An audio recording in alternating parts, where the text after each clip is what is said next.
ত্রয়োদশ জাতীয় সংসদ নির্বাচনের প্রচারণায় দেশের দক্ষিণ পশ্চিমাঞ্চলে সফরে বিএনপি চেয়ারম্যান তারেক রহমান।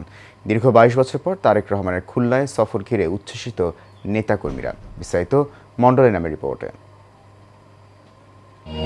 প্রায় ২ যুগ পর খুলনা সফরে বিএনপি চেয়ারম্যান তারেক রহমান। দলীয় প্রধানের সফর ঘিরে এই জনসমাগম খালিশপুর ঐতিহাসিক প্রভাতী স্কুল মাঠে।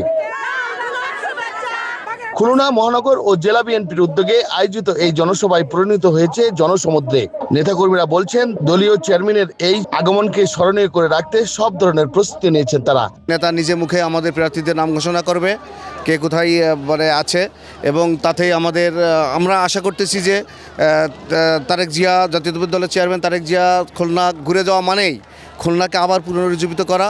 তারেক জিয়াকে দেশের প্রধানমন্ত্রী হিসাবে দেশবাসী সবাই ঐক্যবদ্ধ হইয়া এই দেশকে সুন্দরভাবে গড়ার মতন এবং চাঁদা মুক্ত এবং সন্ত্রাস মুক্ত একটি নতুন বাংলাদেশ তারেক জিয়া করবে। তিনিও আমাদেরকে সুন্দর একটা বাংলাদেশ উপহার দেবে, সেই প্রত্যাশায় আমাদের খুলনাতে তাকে ওয়েলকাম করব ইনশাআল্লাহ।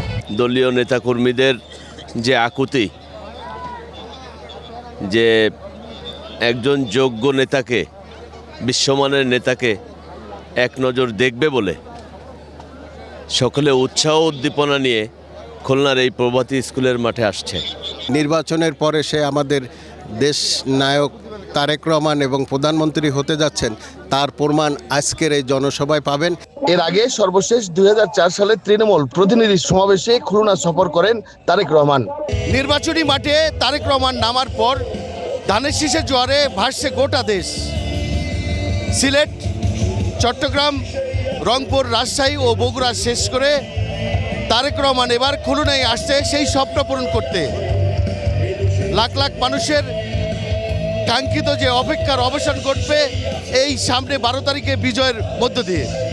মণ্ডলের নাম, এশিয়ান টেলিভিশন, খুলনা।